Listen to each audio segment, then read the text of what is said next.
오늘 말씀은 빌립보서 1장 29절입니다. 빌립보서 1장 29절 두 번 읽겠습니다. 그리스도를 위하여 너희에게 은혜를 주신 것은 다만 그를 믿을 뿐 아니라 또한 그를 위하여 고난도 받게 하려 하심이라. 그리스도를 위하여 너희에게 은혜를 주신 것은 다만 그를 믿을 뿐 아니라 또한 그를 위하여 고난도 받게 하려 하심이라. 아멘. 빌립보 교회 성도들은 대적하는 자들 또는 핍박하는 사람들을 직면하고 있습니다. 이 교도의 중심에서 있기 때문입니다. 그러나 그리스도를 위하여 복음을 증거하고 그리스도의 삶의 방식대로 살기 때문에 더욱 핍박의 상황이 또 도전의 상황이 있습니다.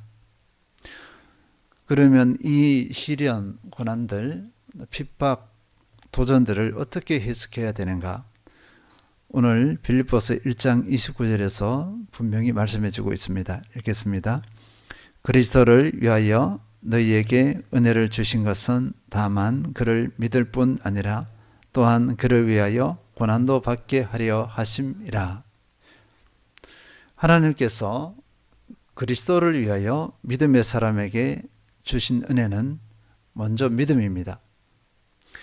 믿음은 하나님의 전적인 은혜입니다. 내 힘과 내 지식으로는 믿을 힘이 없습니다. 내 힘과 지식은 구원 앞에 무능력합니다.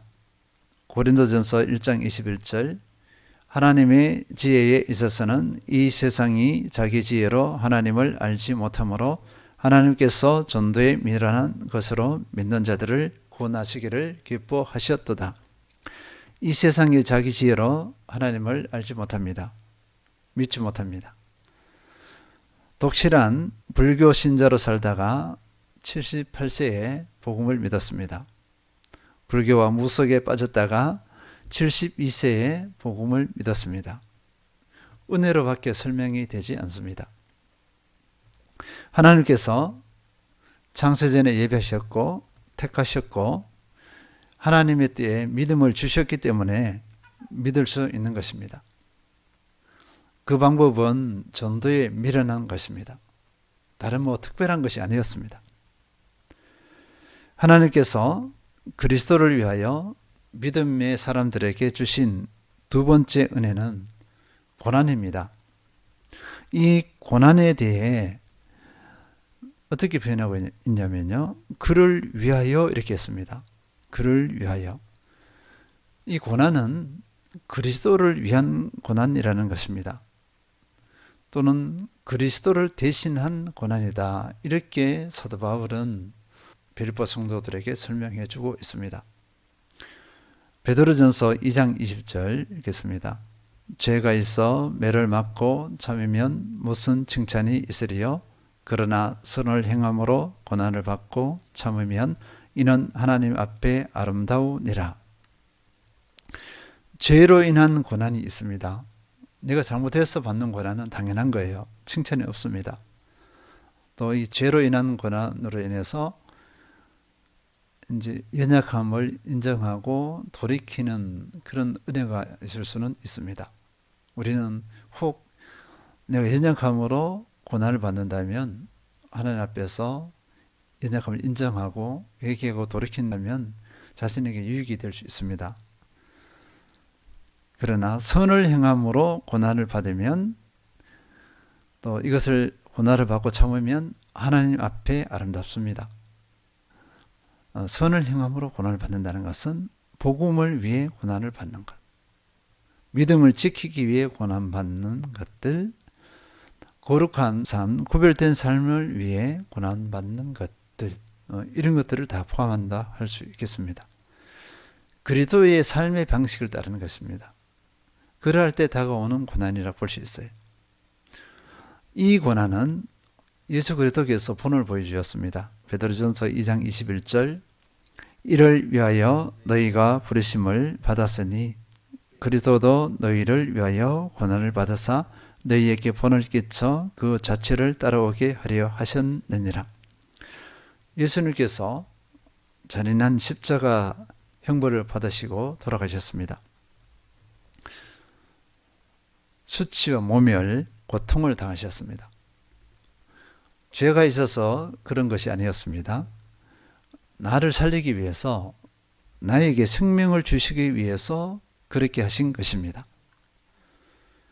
그리스도로 인해 생명을 얻은 그리스도인은 예수님의 삶을 살고자 할 때 애매히 고난을 받을 수 있습니다.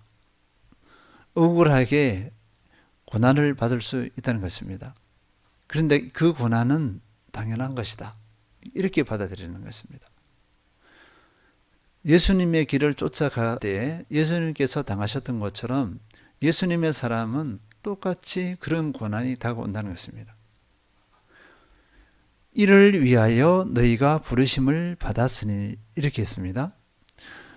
그러니까 그리스도인이 받는 고난은 내가 죄가 있어 받는 고난 말고 예수 그리스도로 인해 받는 고난은 반드시 다가오는 필수 과정. 그리스도인이라 하면은 반드시 거쳐야 하는 과정이라 볼 수 있겠습니다. 이 고난을 통해서 내가 부르심을 받았다, 선택함을 받았다는 것을 확인할 수도 있습니다. 그렇기 때문에 내가 그리스도로 인해서 믿음을 지키기 위해서 고난을 받는다. 또 내 삶이 구별되고 특별해서 고난을 받는다. 그러면 예수님을 생각하면서 이 고난을 어떻게 해야죠? 인내해야 합니다. 다른 방법이 없어요. 하나님께서 주시는 은혜의 고난입니다. 그러면 고난에 대한 태도를 한번 살펴보도록 하겠습니다. 고난에 대한 태도, 그러니까 고난을 어떻게 받아들여야 하는가? 야고보서 1장 2절 내 형제들아 너희가 여러 가지 시험을 당하거든 온전히 기쁘게 여기라. 여기서 시험이라는 것은 믿음의 시련을 말합니다. 내가 죄를 지어서 당하는 것이 아니라 믿음을 지키기 위해서 또는 우리 하나님께서 나를 연단하기 위해서, 그러니까 나를 다듬기 위해서 주시는 훈련 또는 훈련의 장, 그런 고난들, 시험들을 말한다고 볼 수 있겠습니다. 이 시험에 대해서는 어떻게 해야 되니까 원망, 불평등의 부정적인 반응이 아니라 또는 내가 왜라는 그런 당혹해하는 태도가 아니라 어떻게 받으러 가셨죠? 온전히 기쁘게 여기라. 그냥 전적 기쁨입니다. 그냥 슬쩍 기쁘게 여겨야 되지 않아? 이게 아니에요. 그냥 전적으로 할렐루야 하면서 기쁘게 받으라는 것입니다. 로마서 5장 3절 다만 이뿐 아니라 우리가 환난 중에도 즐거워하나니. 환난 중에도 즐거워한다. 환난이 왔어요. 고난이 온 겁니다. 그때도 즐거워하나니, 즐거워하라고 이렇게 했어요. 또 다른 예를 보겠습니다. 사도들이 복음을 전합니다. 사도행전을 보면 사도들이 복음을 전했는데 복음의 내용은 예수 그리스도의 죽으심과 부활이에요. 예수 그리스도의 죽으심과 부활에 대해서 복음을 전하는데 당시 유대교 지도자들, 그들이 어떻게 했습니까? 죽이려고 하는 거예요. 죽이려 할 때 그때 사도들의 반응이 어떠했는 건가 살펴보겠습니다. 사도행전 5장 41절 사도들은 그 이름을 위하여 능욕받는 일에 합당한 자로 여기심을 기뻐하면서 공회 앞을 떠나니라. 다시 읽겠습니다. 사도들은 그 이름을 위하여 능욕받는 일에 합당한 자로 여기심을 기뻐하면서 공회 앞을 떠나니라. 이 사도들은요, 그들이 죽이가 또 엄포를 놓습니다. 정말 그렇게 하려고 해요. 그런데 그들 앞에서 어떻게 하냐면 고난받는 것을 기뻐했는데 왜 기뻐했냐면요, 여기 능욕받는 일에 합당한 자로 여기심을 했습니다. 이것이 무슨 의미냐면요, 고난받을 만큼 가치 있는 사람으로 여김받았다 이거예요. 사도들이 지금 고난을 받습니다. 자칫하면 죽을 수도 있어요. 협박을 받습니다. 근데 그것을 어떻게 받았냐면 우리가 그리스도를 위해 고난을 받을 만큼 가치 있는 사람이구나 이렇게 받아들인 거예요. 만약에 사도들이 복음을 전하지 않고 가만 숨어 있었으면 핍박을 할까요? 안 할까요? 안 합니다. 핍박이 오지 않아요. 이들은 담대하게 예수 그리스도를 증거했습니다. 그래서 핍박이 왔어요. 그래서 이들의 위협, 너희들 죽는다 하고 죽인다 하고 했을 때 사도들은 우리가 고난을 받을 만큼 핍박을 받을 만큼 가치 있는 존재이구나 이렇게 받아들였어요. 우리도 핍박이나 고난이 올 때 이렇게 받아들여야 합니다. 사탄 마귀가 막 우리 시험 들게 하잖아요. 그러면 나는 그리스도 안에서 가치 있는 사람이야. 그래서 그 시험에 오고 도전에 오고 핍박이 온다. 이렇게 받아들이면 됩니다. 사탄 마귀는요. 아무 별볼 오는 사람들 건드리지도 않아요. 뭔가 가치 있다 하는 사람을 건드립니다. 넘어뜨립니다. 그래서 고난을 어떻게 받아들이냐면 이것은 고난을 특권으로 받는 것입니다. 나의 특권이다. 그러면 고난을 어떻게 받죠? 감사로 받습니다. 기쁨으로 받습니다. 그리고 사도들은 어떻게 했을까요? 고난을 특권으로 받으니까 가치 있는 존재로 받으니까 복음을 어떻게 전했겠습니까? 더 열심히 전합니다. 사도행전 5장 42절 읽겠습니다. 그들이 날마다 성전에 있든지 집에 있든지 예수는 그리스도라고 가르치기와 전도하기를 그치지 아니하니라. 어떻습니까? 우리 성도님들은 고난을 어떻게 받았습니까? 삶의 도전이 왔을 때 당혹해 하지는 않았습니까? 내가 왜라고 하지 않았었어요. 자칫하면 그렇습니다. 우리는 내가 왜 이런 상황에 직면해야 돼? 내가 왜 이런 일을 당해야 돼? 이러지 않습니까? 기쁨으로 받으시기 바랍니다. 그러면 고난을 주는 이유가 있잖아요. 그 열매를 한번 보도록 하겠습니다. 결국 열매로 교육이 되는데 야고보서 1장 3절 4절 이는 너희 믿음의 시련이 인내를 만들어내는 줄 너희가 알미라. 인내를 온전히 이루라. 이는 너희로 온전하고 구비하여 조금도 부족함이 없게 하려 함이라. 인내를 줍니다. 고난은 인내를 줘서 온전하고 구비하여 조금도 부족함이 없는 사람이 되게 한다. 부족함이 없는 존재가 되게 한다. 다른 말로 말하면 영적으로 성숙한 존재가 되는 것입니다. 성숙하다가 할 때 거기서 이제 부족함을 이렇게 느끼지 못해요. 우리가 부족함을, 연약함을 어디서 발견하냐면 성숙하지 못할 때, 미성숙할 때 연약하구나 이렇게 하는 거죠. 성숙한 사람이 그래도 완전한 것은 아니에요. 완전한 것은 아닌데 부족함을 못 느낍니다. 여기서 하나님께서 왜 고난을 주시느냐? 우리의 영적인 성숙을 위해서, 인격의 성숙을 위해서 우리에게 그런 상황과 환경을 주신다고 보면 되겠습니다. 시편 119편 67절 읽겠습니다. 고난 당하기 전에는 내가 그릇 행하였더니 이제는 주의 말씀을 지키나이다. 고난은 말씀을 지키게 합니다. 고난을 당하기 전에는 말씀을 가벼이 여기시죠. 그러니까 말씀을 가벼이 여기거나 말씀이 관념이에요. 성경을 아무리 많이 읽어보세요. 고난의 과정을 거치지 않는 그 지식은, 그 성경 지식은 그냥 지식일 뿐이에요. 관념이 될 수 있습니다. 박식해요. 여기저기 뭐 다 알아요. 다. 누가 뭐라고 하면 톡톡톡톡 막 성경 말씀을 제시합니다. 그러나 그 말씀을 실제로 삶 가운데 순종하며 지켜내느냐는 또 달라요. 고난을 경험한 사람은 말씀을 함부로 하지 않습니다. 툭툭 내뱉지도 않아요. 삶으로 연결시켜요. 말씀과 삶이 일치가 되게 됩니다. 고난의 과정을 경험하지 않으면은 말씀과 삶이 일치되는 것을 잘 몰라요. 그래서 고난 가운데서 말씀에 순종했다. 그것은 어떻게 되죠? 그 말씀이 체득화된다 그래요.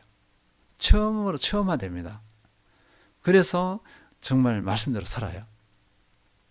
말씀대로 삶이 형성됩니다. 시편 119편 71절 고난당한 것이 내게 유익이라 이로 말미암아 내가 주의 윤례들을 배우게 되었나이다. 이 고난을 통해서 말씀을 깨닫게 되었다는 것입니다. 조금 전에 말씀드렸지만 고난이 있기 전에는 말씀이 지식일 수가 있어요. 지식과 관념일 수 있습니다. 근데 아직 실체가 되지 않아요. 그러니까 지식과 관념이라는 것은 이렇게 딱 잡히지가 않아요. 이게 언어로는 말할 수 있어요. 그런데 딱 잡히지가 않아. 근데 고난을 경험한 가운데서 이 말씀을 배운 것은요, 실체가 됩니다. 아하, 그거지, 이렇게 해요. 아하, 이렇게 돼요. 그 깨달음에서, 그러면 무릎을 탁 칩니다. 무릎을 치게 되는데, 고난을 경험한 사람이 체득한 말씀은 바로 이러한 것이라는 것입니다. 말씀이 실체가 되니까, 보세요. 우리가 신앙생활 하면서 힘들어 할 때가 언제인지 아십니까? 신앙이 관념적일 때. 말씀이 관념이에요. 이게 손에 잡히지 않아. 머리로는 알겠는데 손에 잡히지 않아. 삶으로 연기가 안 돼. 그러니까 깨닫는 것 같은데 깨달음이 아니야. 그때 힘이 듭니다. 근데 말씀이 깨달아지잖아요. 실체적으로 깨달아지면 너무너무 행복해요. 기쁩니다. 그거 날아갈 것 같아요. 바로 이것입니다. 고난을 경험한 가운데서 말씀이 깨달아졌다. 그때 기쁨, 행복은 이런 말로 다 할 수 없습니다. 그래서 고난은 이런 은혜를 느끼게 합니다. 말씀을 말씀되게 해요. 자, 고난을 경험한 사람은 기도는 어떻게 할까요? 기도도 그렇게 합니다. 관념적인 기도가 아니에요. 하나님의 뜻 가운데 온전한 기도, 진정 주님과 온전한 소통이 되는 기도를 하게 됩니다. 축복입니다. 로마서 5장 3절 4절 다만 이뿐 아니라 우리가 환난 중에도 즐거워하나니 이는 환난은 인내를 인내는 연단을 연단은 소망을 이루는 줄 알미로다. 고난은 소망의 삶을 살게 합니다. 고난이 아니었으면 소망이라는 이 의미가 희미했을 거예요. 이것도 손에 잡히지 않았을 것입니다. 고난을 딱 경험하고 나니까 소망이 분명해졌어. 그리고 그 소망을 향해서 다른 일을 해나가요. 사도행전 5장 42절 그들이 날마다 성전에 있든지 집에 있든지 예수는 그리스도라고 가르치기와 전도하기를 그치지 아니하니라.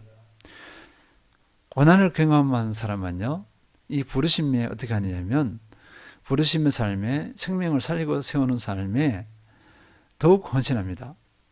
위축되지 않아요. 더욱 담대해지고 더욱 매진하게 합니다. 고난을 경험하지 않는 사람 복음에 관념적이에요.